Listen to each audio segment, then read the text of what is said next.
قیصر و کسریٰ سلسلے وار کہانی۔ دوستو، آپ سے گزارش ہے صحیح معلومات آپ تک اس یوٹیوب چینل کو زیادہ سے زیادہ سبسکرائب، لائک اور شیئر ضرور کریں۔ دستگرد کی فوج نے اپنے بزدل حکمراں کی اطاعت سے زیادہ رومیوں کے خوف کے باعث اس کے احکام کی تعمیل کی اور افراتفری کے عالم میں جو خزانہ ان کے ہاتھ لگا اس کو لے کر مدائن کی طرف چل پڑے۔ شاہی حرم کی 3000 کنیزیں بھی مدائن کے قریب ایک قلعے میں پہنچا دی گئی۔ قیصر کا لشکر ایک آتشی طوفان کی طرح دستگرد پہ نازل ہوا اور کسریٰ کے محلات آگ کے مہیب الاؤ دکھائی دینے لگے۔ دستگرد میں رومی فوج کے حصہ کا بیشتر کام ہرقل کی آمد سے پہلے ختم ہو چکا تھا۔ وہ ہزاروں غلام جنہیں مغرب کے مفتوحہ ممالک سے ہانک کر دستگرد میں جمع کیا گیا تھا اور جو برسوں سے انتہائی بے چارگی کی حالت میں یوم حساب کے انتظار کر رہے تھے، انہوں نے ایرانی لشکر کے نکلتے ہی شہر میں لوٹ مار اور قتل و غارت کا طوفان برپا کر دیا۔ جب ہرقل کا لشکر شہر میں داخل ہوا تو اس کی گلیوں میں اور بازاروں میں ان بچوں اور بوڑھوں اور عورتوں کی لاشیں بکھری ہوئی تھیں جنہیں اپنے عیسائی غلاموں سے بچ کر بھاگنے کا موقع نہیں ملا تھا۔ ایرانی دستگرد کی بیشتر دولت نکال کر لے گئے تھے، لیکن اس کے باوجود جو سونا اور چاندی ہرقل کے ہاتھ لگا وہ اس کی توقع سے کہیں زیادہ تھا۔ دستگرد کے آتش کدے کو پیوند زمین کرنے اور شاہی محلات کو آگ لگانے کے بعد ہرقل نے مدائن کا رخ کیا، لیکن اس عرصہ میں ایرانیوں کو سنبھلنے کا موقع مل چکا تھا۔ مشرقی علاقے کی افواج ساسانیوں کے قدیم دارالحکومت کو بچانے کے لیے جمع ہو رہی تھی۔ مدائن کے قریب پہنچ کر ہرقل کو اس بات کا احساس ہونے لگا کہ اس کا لشکر کئی ہفتوں کی مسلسل بے آرامی کے باعث نڈھال ہو چکا ہے اور اس حالت میں اس کے لیے ایران کے اس عظیم شہر پر یلغار کرنا خطرے سے خالی نہیں، جس کے باشندے فوج کی مدد کے بغیر بھی کئی دن تک اس کے لشکر کا مقابلہ کر سکتے ہیں۔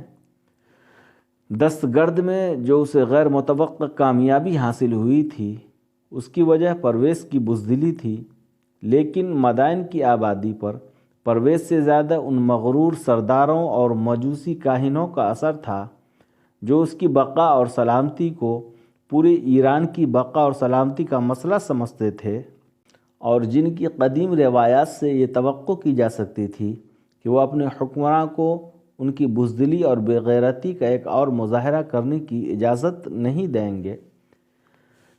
ہرقل اتنی عظیم فتوحات کے بعد کسی ناکامی یا شکست کا معمولی خطرہ مول لینے کے لیے بھی تیار نہ تھا، چنانچہ اس نے مزید تیاریوں کے بعد ایران پر آخری ضرب لگانے کی نیت سے اپنے لشکر کو واپسی کا حکم دیا۔ اب اس کی منزل مقصود تبریز کا علاقہ تھا، جہاں پڑاؤ ڈال کر وہ اطمینان کے ساتھ ایک نئے حملے کے لیے تیاریاں کر سکتا تھا۔ جب وہ آسیریا کے میدانوں سے نکل کر پہاڑی علاقوں میں داخل ہوا تو برف باری شروع ہو چکی تھی، لیکن فاتح لشکر کے تقریباً 5 ہفتے انتہائی عزم اور استقلال کے ساتھ برف باری کے شدید طوفانوں میں اپنا سفر جاری رکھا اور تبریز کے قریب ڈیرے ڈال دیے۔ مدائن میں پرویز کی فوج اور رعایا کو ایک فوری خطرے نے اپنے حکمراں کے جھنڈے تلے جمع کر دیا تھا، لیکن اب یہ خطرہ ٹل چکا تھا اور یہ لوگ انتہائی نفرت اور حقارت کے ساتھ اس حکمراں کی طرف دیکھ رہے تھے جس کی بزدلی اور بے تدبیری نے ایران کی عظیم ترین فتوحات کو عبرتناک شکستوں میں تبدیل کر دیا تھا۔ نوشیروان کا پوتا اب وہ دیوتا نہیں تھا جس کی سلامتی، عزت اور اقبال کے لیے ایران کے آتش کدوں میں دعائیں مانگی جاتی تھی، بلکہ ایک ایسا انسان تھا جس کی نحوست سے نجات حاصل کرنا اہل ایران کے لیے وقت کا ایک اہم ترین مسئلہ بن چکا تھا۔ مدائن کی گلیوں اور بازاروں میں صبح و شام اس قسم کے نعرے سنائی دیتے تھے: پرویز سین کا قاتل ہے، پرویز نینوا کی شکست اور دستگرد کی تباہی کا ذمہ دار ہے۔ سربار اور اس کے لشکر نے پرویز کی شرمناک سازشوں سے تنگ آ کر جنگ سے علادگی اختیار کی تھی۔ ایران کے لاکھوں جوان جنگ میں کام آ چکے تھے، اب ہم ایک سفاک بادشاہ کی تسکین کے لیے زیادہ خون مہیا نہیں کر سکتے۔ ایران کو امن کی ضرورت ہے۔ سین ہرقل کی طرف سے پیشکش لے کر آیا تھا، لیکن پرویز نے اسے موت کے گھاٹ اتار دیا۔ ہمارا دشمن ہرقل نہیں پرویز ہے۔ رومی نے نئے حملے کی تیاریاں مکمل کر لی ہے اور اب ان کے ساتھ مصالحت کی یہی صورت ہے کہ ہم پرویز سے نجات حاصل کر لیں۔ پرویز سے عوام کے جذبات پوشیدہ نہ تھے۔ وہ جانتا تھا کہ اب اس کی تباہال رعایا اسے نفرت اور حقارت کے سوا کچھ نہیں دے سکتی۔ اپنے حال کے متعلق اس کی پریشانی اور مستقبل کے متعلق مایوسی اپنی انتہا کو پہنچ چکی تھی۔ اس کی ذہنی اور جسمانی قوت مفلوج ہو چکے تھے۔ اب اسے شراب کے نشے میں بھی ان لوگوں کی چیخیں سنائی دیتی تھی جو اس کے حکم سے تختہ دار پہ لٹکائے گئے تھے۔ بالآخر ایک دن اس نے اپنے امراء کو بلایا اور ان کے سامنے اپنے عزیز ترین بیٹے مرد زا کے سر پر تاج رکھنے کی خواہش ظاہر کی، لیکن امراء کے نزدیک ایک شکست خوردہ بادشاہ کے حکم کی ہر خواہش بے معنی تھی۔ ان کے ایک بااثر گروہ نے پرویز کے ایک اور بیٹے شیرویہ کے ساتھ اپنا مستقبل وابستہ کر لیا۔ یہ نوجوان جو اپنے باپ سے کہیں زیادہ سفاک تھا، ایران کے تخت و تاج کو اپنا پیدائشی حق سمجھتا تھا۔ اس نے امراء کو انعامات اور سپاہیوں کو زیادہ تنخواہوں کا لالچ دیا اور ایک طویل جنگ کے آلام و مصائب سے دل برداشتہ عوام کو یہ خبر سنایا کہ میں تمہیں امن دوں گا۔ کسریٰ کو اس وقت ہوش آیا جب شیرویہ کی سازش کامیاب ہو چکی تھی اور مدائن کے سپاہی امراء اور عوام اسے اپنا بادشاہ تسلیم کر چکے تھے۔ پرویز نے بھاگنے کی کوشش کی، لیکن سپاہیوں نے اسے مدائن کے دروازے سے باہر نکلنے کا موقع نہ دیا اور پکڑ کر شیرویہ کے سامنے لے آئے۔ شیرویہ نے اپنے باپ کی آنکھوں کے سامنے یکے بعد دیگرے اپنے 18 بھائیوں کے سر قلم کروا دیے اور اس کے بعد اسے مدائن کے قید خانے کی تاریک کوٹھری میں بند کر دیا، اور اس تاریک کوٹھری میں کجکلاہی ایران کی حالت اس شخص کی تھی جسے جیتے جی قبر میں اتار دیا گیا ہو۔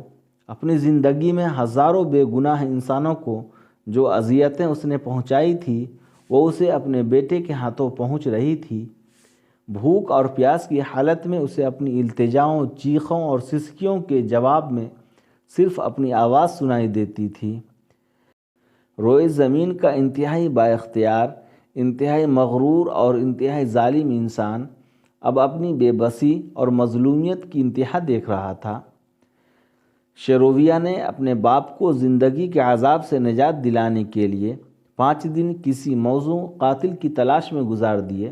بالآخر اسے ہرمز نامی ایک نوجوان نے، جس کے باپ کو پرویز نے قتل کروایا تھا، اپنی خدمات پیش کرتے ہوئے کہا، ایک بیٹے کے لیے اپنے باپ کے قاتل سے انتقام لینا جائز اور درست ہے۔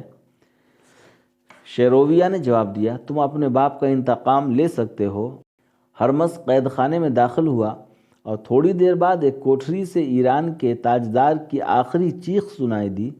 پھر تھوڑی دیر بعد قاتل اپنی خون آلود قبا تبدیل کیے بغیر شیرویہ کے سامنے کھڑا یہ کہہ رہا تھا، علی جاں، آپ کے حکم کی تعمیل ہو چکی ہے، میں اپنے باپ کا انتقام لے چکا ہوں۔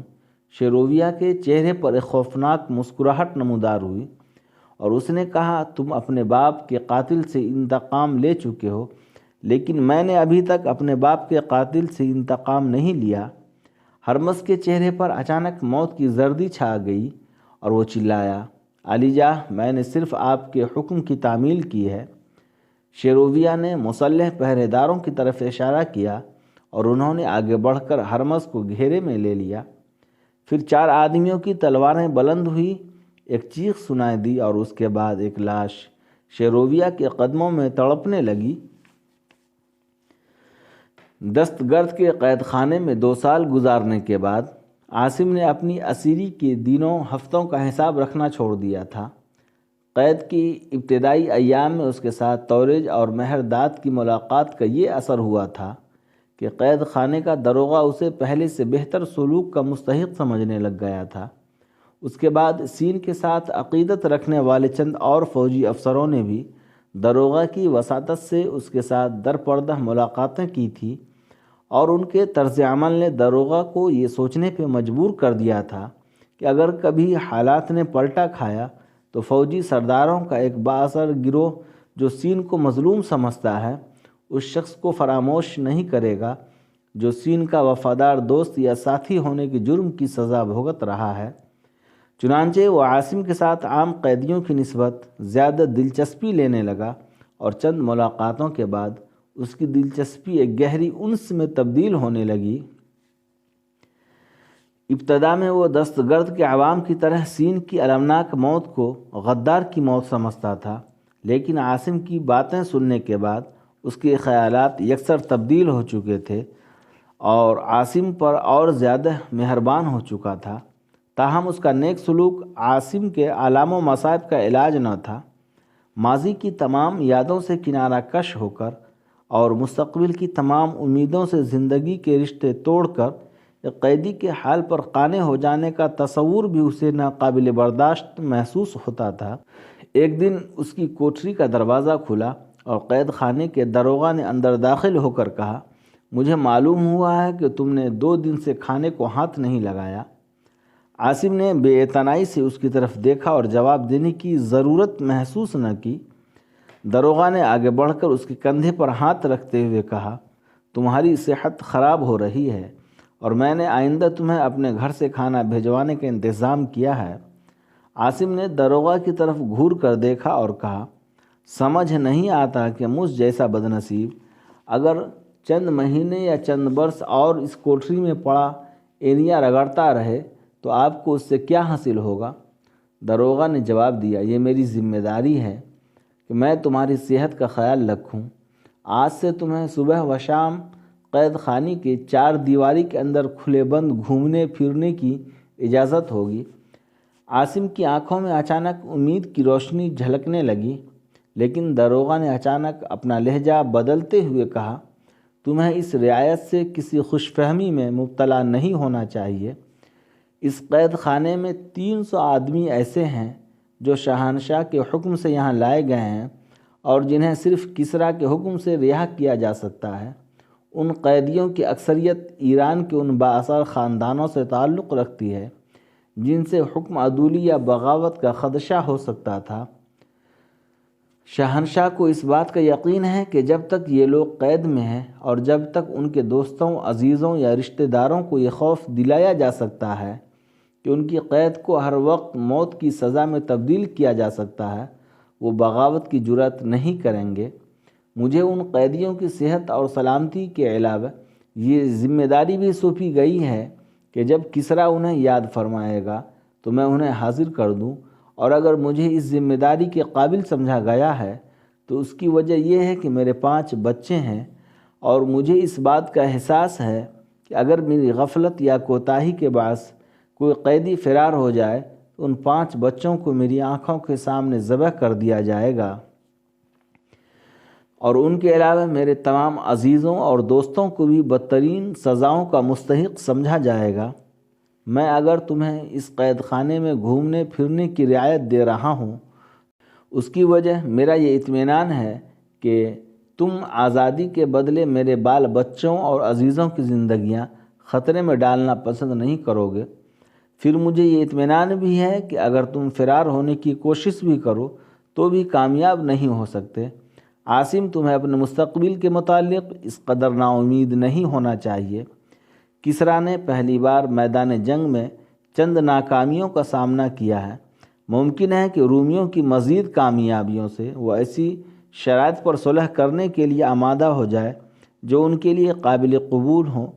اس صورت میں اگر رومیوں نے تمہاری خدمات کا لحاظ کیا تو ان کے لیے تمہاری رہائی کا مطالبہ منوانا مشکل نہیں ہوگا۔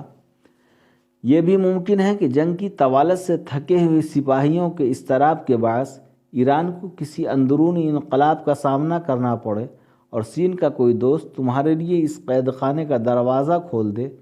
تم نے ایک دن عرب کے کسی نبی صلی اللہ علیہ وسلم کی پیشگوئی کا ذکر کیا تھا، اور ارمیہ کی تباہی کے بعد مجھے ایسا محسوس ہوتا ہے کہ شاید اس پیشگوئی کے پورا ہونے کا زمانہ قریب آ رہا ہے۔ تمہیں حوصلے سے کام لینا چاہیے، میں تمہارے لیے کھانا بھجواتا ہوں۔ داروغہ یہ کہہ کر باہر نکل گیا، اور عاصم کو پھر ایک بار دست گرد کے قید خانے سے کوسوں دور نئے راستوں اور نئی منزلوں کے چراغ دکھائی دینے لگے۔ فستانیہ فستانیہ، اس نے اپنے دل میں کہا، کیا تم میرا انتظار کر سکو گی؟ اور پھر یکایک اس کے تصورات کی دنیا میں فستانیہ کی مسکراہٹیں پھیل گئی۔ اس شام وہ قید خانے کی وسیع چار دیواری کے اندر گھوم رہا تھا، اور چند دن بعد کئی قیدیوں سے باتیں کرنے کے بعد وہ یہ محسوس کر رہا تھا کہ جبر اور ظلم کی اس بستی میں وہ اکیلا نہیں، یہاں ایسے لوگ موجود ہیں جو اس سے زیادہ مظلوم ہیں۔ چند ماہ اور گزر گئے، پھر ایک دن عاصم کو معلوم ہوا کہ رومی لشکر نینوا کے میدان میں ایرانیوں کو شکست دینے کے بعد دست گرد کی طرف بڑھ رہا ہے۔ اس کے بعد کسریٰ نے دست گرد سے راہ فرار اختیار، تو عاصم یہ محسوس کرنے لگا کہ اس کی مصیبت کا دور ختم ہونے والا ہے۔ قید خانے کا داروغہ بھی اسے اطمینان دلا چکا تھا کہ جب رومی شہر کے قریب پہنچ جائیں گے تو میرے لیے قید خانے کے دروازے کھول دینے کے سوا کوئی چارہ نہیں ہوگا۔ لیکن کسریٰ کو مدائن میں اطمینان کا سانس لیتے ہی اپنی فوج اور کنیزان حرم کے علاوہ ان قیدیوں کی فکر ہو رہی تھی جو دشمن کے ساتھ مل کر اس کے لیے بدترین خطرات پیدا کر سکتے تھے۔ چنانچہ ہرقل کی آمد سے 3 دن قبل ان لوگوں کو 500 سپاہیوں کی ننگی تلواروں کی حفاظت میں قید خانے سے نکال کر مدائن سے چند میل دور ایک پرانے قلعے کے اندر منتقل کر دیا گیا۔ اس قلعے کے محافظ کا نام مہران تھا، اور وہ ان سنگ دل لوگوں میں سے تھا جو اپنے حکمراں سے انتہائی ظالمانہ احکام کی تعمیل میں بھی ایک لذت محسوس کیا کرتے تھے، اور کسریٰ اسے یہ حکم دے چکا تھا کہ اگر مدائن کو کوئی خطرہ پیش آیا تو ان قیدیوں کو ٹھکانے لگانے کے لیے تمہیں ہماری طرف سے کسی نئی ہدایت کا انتظار نہیں کرنا چاہیے۔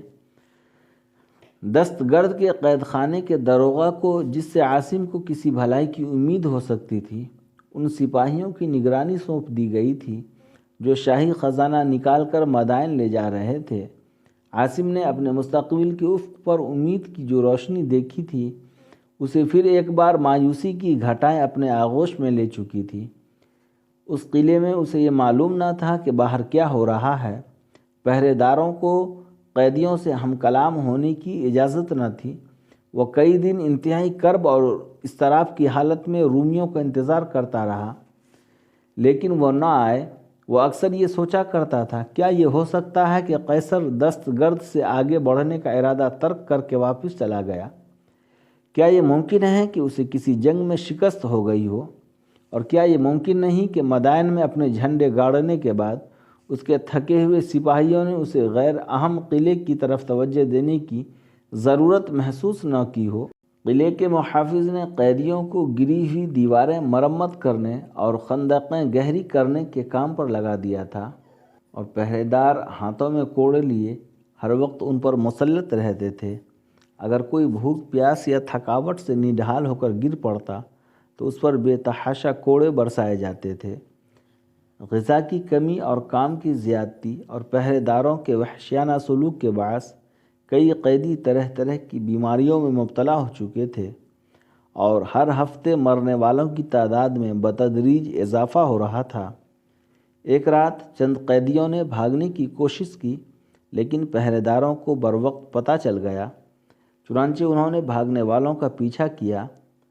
2 قیدی جنہوں نے مزاحمت کی کوشش کی مسلح سواروں کے ہاتھوں مارے گئے، 4 گرفتار کر لیے گئے، اور صرف 2 ایسے تھے جو دریائے دجلہ عبور کرنے کے بعد کہیں روپوش ہو گئے تھے۔ گرفتار ہونے والے 4 آدمیوں کو قلعے کے دروازے کے عین سامنے پھانسی دے دی گئی، اور کئی دن تک ان کی لاشیں وہیں لٹکتی رہی۔ پھر ایک دن جب یہ لاشیں ہڈیوں کے ڈھانچوں میں تبدیل ہو چکی تھی، سرپٹ سواروں کا ایک دستہ قلعے کے دروازے کے سامنے رکا۔ ایک عمر رسیدہ آدمی نے، جو اپنے لباس سے کوئی بڑا افسر معلوم ہوتا تھا، فصیل پر سے جھانکنے والے پہرے داروں کی طرف دیکھا اور بلند آواز میں کہا، دروازہ کھولو، ہمیں شہنشاہ نے بھیجا ہے۔ تھوڑی دیر بعد دروازہ کھلا اور قلعے کا محافظ چند سپاہیوں کے ساتھ باہر نکل آیا۔ مجھے پہچانتے ہو؟ عمر رسیدہ آدمی نے کسی توقف کے بغیر پوچھا۔ چند ثانیے قلعے کے محافظ کے منہ سے کوئی بات نہ نکل سکی۔ بالآخر اس نے کہا، تم ساسان ہو، تم اس قلعے سے فرار ہو گئے تھے۔